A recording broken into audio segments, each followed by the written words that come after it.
Hey guys! In today's video, we dive into a criminal case that shocked many, the disappearance and tragic death of Michelle Liu. Michelle was a young nursing student who disappeared in 2011, leading to a complex investigation and shocking discoveries. Let's explore how jealousy and obsessions led to a horrific crime and how the police uncovered the secrets behind the case. Stay tuned as we break down all the events and twists of this dark and intriguing story. Let's get started.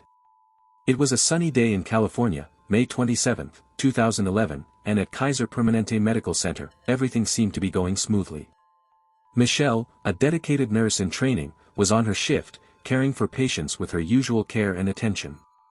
Michelle was known for her punctuality and commitment to work, always completing her tasks with a smile on her face. At around 6:55 p.m., Michelle informed her colleagues that she needed to get something from her car, a white Honda SUV. She said she would be back soon and left the building. Security cameras captured the last images of her, showing her walking calmly towards the parking lot. However, after that, Michelle mysteriously disappeared. 2 hours passed, and around 9 p.m., Lori, Michelle's instructor, noticed her absence. Lori knew something was wrong because Michelle was never late. Worried, she started looking for Michelle in the hospital, asking everyone if they had seen her. A nurse mentioned that Michelle had gone to her car but hadn't returned. Lori texted and called Michelle, but got no response. Deciding to find Michelle, Lori and a security guard went to the parking lot. They searched all over the place, but neither Michelle nor her car were there. Just as they were about to give up, Michelle's car suddenly appeared, emerging from a shadow in the parking lot. Lori felt momentary relief, thinking that Michelle had returned. However, this feeling was quickly replaced by fear when the car abruptly reversed, almost colliding with another vehicle, and sped away with a screeching sound of tires. The darkness of the night prevented Lori from seeing who was driving, but she wasted no time and immediately called 911. Hayward police were called and began an intense search for Michelle. They visited her house, but no one had any news. Michelle also didn't show up for a trip with friends that was planned for the next day, further increasing everyone's concern. The next morning, police found Michelle's white Honda SUV parked on Ponderosa Court, just a half-mile from the hospital. The car was locked and appeared clean, with no signs of a struggle. It appeared that Michelle had parked voluntarily and then disappeared. Investigators were perplexed, not understanding why Michelle had fled or what could have happened to her. Text messages were sent to Michelle's cell phone by her friends and family, but with no response. Until finally an answer came: "I'm not missing, I had a flat tire. I had a bad night last night and my battery died. I'm sick and taking it easy." This message, instead of relieving, increased suspicion, as it seemed strange and out of context. The police continued to investigate, determined to find out what had really happened to Michelle. The main suspicion was that someone known was involved in her disappearance, but clues were scarce. With each passing moment, the mystery only increased, and everyone waited anxiously for answers. This story, full of suspense and uncertainty, reminds us of the importance of hope and determination, even in the darkest moments. The search for Michelle continued, with everyone hoping that she would be found safely. The search for Michelle continued. Her family traveled 8 hours to the city where she disappeared to help with the search. They put up billboards around town and offered a reward for any information that could lead to Michelle's whereabouts. But it seemed like Michelle had disappeared from the face of the earth. Over the next few months, at least 8 voluntary searches were conducted, some organized by the Class Kids Foundation, a Sausalito, California, nonprofit dedicated to finding missing people. Several other organizations also helped with the search, but the police focused on finding the suspect and putting together the pieces of this puzzle. Investigators believed someone close to Michelle was involved, so they began looking at every possible lead. Michelle's car was taken in for further analysis, looking for any clues invisible to the naked eye. Parking lot security cameras were reviewed in detail, looking for any details that might have been overlooked. Furthermore, the police began to investigate Michelle's relationships and connections. They interviewed family and friends, trying to find out if she had problems with anyone. It was then that a name came up: Giselle Esteban, a friend with whom Michelle had recently fought. The police went to talk to her. During their conversation, the police discovered that Giselle was looking for Michelle, but it also became clear that they had a complicated relationship. Giselle said, "She was my best friend and she left with my fiancé, Scott."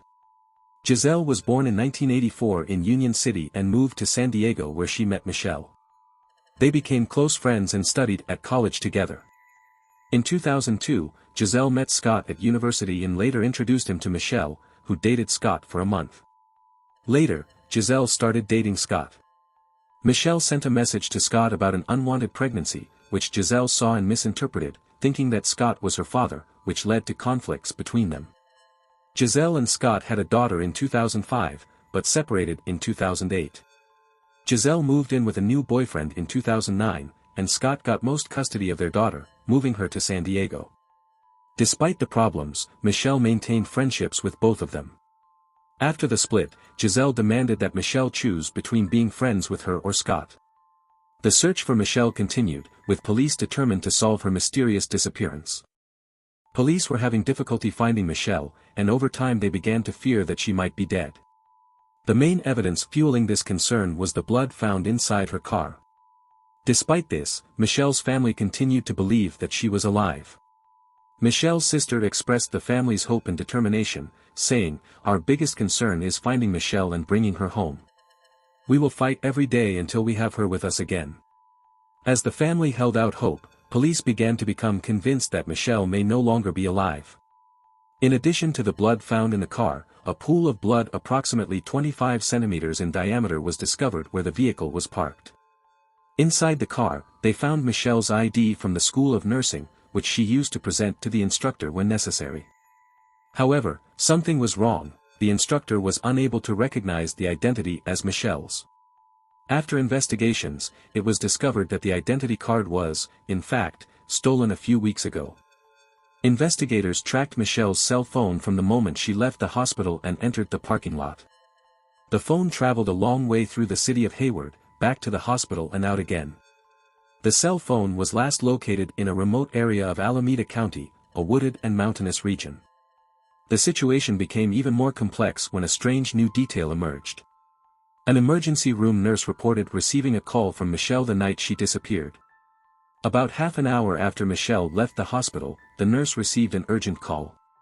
In the call, the person pretending to be Michelle claimed that her father had suffered a heart attack and was in a hospital, but she didn't know which one.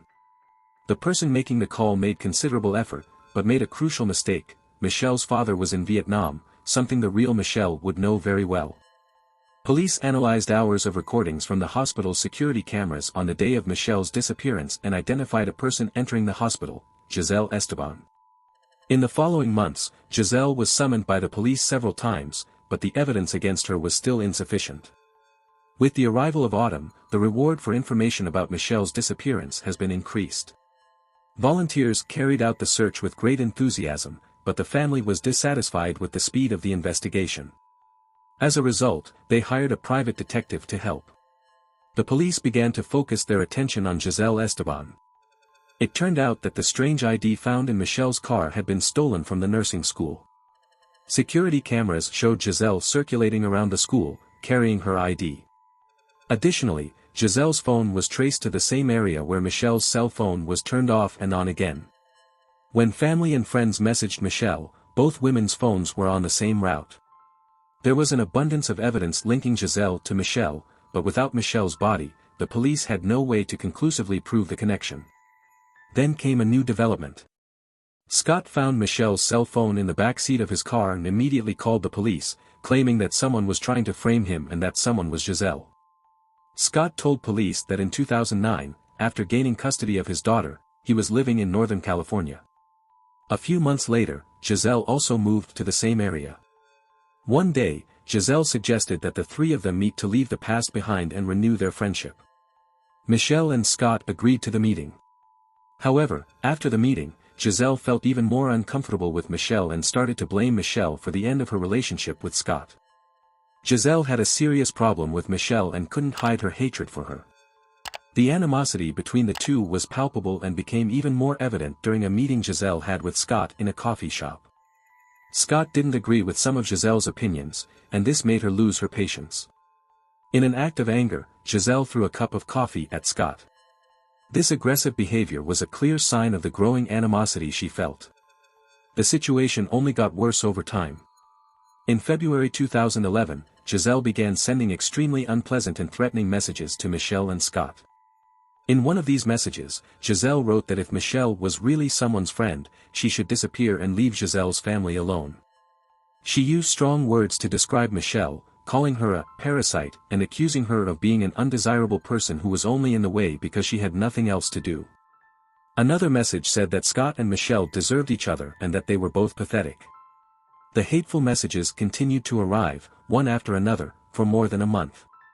3 days before Michelle's disappearance, Scott was so concerned about the situation that he decided to seek a temporary restraining order against Giselle. He reported to the police that Giselle had broken into her house on the same day that Michelle disappeared, which further increased her apprehension. Scott also presented an audio clip he had recorded on a day when Giselle, he and his daughter were in the car. The audio showed the growing tension between them and helped to show the intensity of Giselle's behavior. Investigators began to put the pieces of the puzzle together. They found Giselle's DNA in Michelle's car, which directly linked Giselle to the scene. Additionally, they discovered Michelle's blood on a pair of shoes that belonged to Giselle. These findings were crucial and helped build the case against Giselle. On September 7, 2011, Giselle was finally arrested, approximately 4 months after Michelle's disappearance. Unfortunately, Michelle was never found alive. The 8th search for her ended on September 17, 2011, when human remains were found in a remote and difficult-to-access area. The body was in an advanced state of decomposition, which made it difficult to determine exactly how Michelle had died. On September 19, the coroner confirmed that the remains found were those of Michelle, but the cause of death remained undefined due to the condition of the body. Investigations showed that Giselle had meticulously planned the crime. She spent her days following Michelle and monitoring her activities. Giselle regularly called the hospital where Michelle worked to check if she was there. She also went to an electronics store to learn how to reset an iPhone, a skill she would later use to manipulate the situation. With the help of mutual friends from college, Giselle obtained Michelle's address. On the day of the crime, she followed Michelle to the hospital parking lot in Hayward. There, she attacked Michelle and put her in her car. Giselle then took the body to a remote area called Pleasant Sun Valley Road, where she made a makeshift grave and buried Michelle. Giselle always denied being responsible for the crime and maintained the same version of the story during interrogations. However, in December 2011, after a trial that revealed all the evidence against her, Giselle was sentenced to 25 years in prison, up to life in prison, for taking Michelle's life. Giselle's conviction brought partial closure to Michelle's family and friends, but the mystery and pain of the case remained. Giselle's computer revealed that she was obsessed with Michelle. Around 300 searches carried out by Giselle were discovered, all related to Michelle. Among the searches were terms such as, how to follow someone without getting caught, how to find someone who doesn't want to be found, and, how to cause a heart attack without leaving a clue. Additionally, Giselle looked for, where to buy potassium chloride, a chemical compound that can induce a heart attack. While Giselle was planning her actions, she was 2 months pregnant. In 2012, while in prison, Giselle gave birth to her second daughter, the result of her relationship with Scott. Scott explained that he and Michelle never had a romantic relationship after college, nor did they maintain any physical relationship. Michelle was just a friend to Scott, but Giselle was consumed with jealousy. Jealousy is a very strong emotion and can be devastating when left unchecked. For Giselle, this emotion turned into an obsession. She sank into a dark psychological state, filled with obsessive thoughts and intense feelings of betrayal. This state altered her perception of reality and led her to act in a violent and destructive way. Jealousy is an extremely strong and complicated feeling that can cause major problems when left unchecked. In some people, jealousy can turn into a total obsession, as it happened with Giselle. She couldn't stop thinking about Michelle and this obsession took over her mind. Giselle sank into a dark psychological state, where her thoughts became a whirlwind of obsessive ideas and intense feelings of betrayal. This distorted mental state not only altered the way she saw reality, but also caused her to adopt increasingly violent and destructive behaviors. Giselle's obsession with Michelle grew to the point where she saw Michelle as the cause of all her problems and frustrations. Instead of dealing with her feelings in a healthy way, Giselle let her anger dominate her actions, causing her to become a constant threat. While Giselle sank into this cycle of hatred and obsession, Scott, who was by her side, failed to see the gravity of the situation. Despite Giselle's threatening behavior and constant expressions of anger, Scott seemed not to realize how serious the problem had become. Maybe he hoped the situation would resolve itself, or maybe he couldn't face the reality of the problem. Lack of recognition and inaction in the face of danger were crucial factors that led to an inevitable tragedy. As a result of this tragedy, Michelle faced immense suffering, and her children were left to deal with the painful reality of living without their mother, who was now in prison. Not only did this cause a drastic change in their lives, but it also left deep emotional scars that will mark their lives forever. The impact of this situation was profound and devastating, affecting everyone involved in ways that only time can fully reveal. Difficult and abusive relationships are more common than many would like to admit and can appear in ways that are not immediately evident. Scott was trapped in a cycle of fighting and making up with Giselle, a common pattern in abusive relationships. It is often very difficult for people within these relationships to see the warning signs and act in time. Emotional and psychological confusion can make the situation even more complicated. Scott's inability to identify the seriousness of the problem and take action to resolve the situation was a crucial factor in the tragedy that followed. Have you ever been through a complicated relationship or know someone who has been through something similar? What signs do you think Scott and Michelle could have noticed to protect themselves and avoid such a tragic situation? Share your experiences and thoughts in the comments below. Your perspective can offer valuable insights and help others recognize and cope with similar situations. And don't forget to subscribe to our channel and activate the bell so you don't miss any of our videos. If you're enjoying the stories we're sharing and want to hear more about fascinating cases like Michelle Lee's, like and share the video with your friends and family. Your support is essential to us and helps us continue producing quality content. Thank you so much for watching, and we look forward to seeing you in the next video.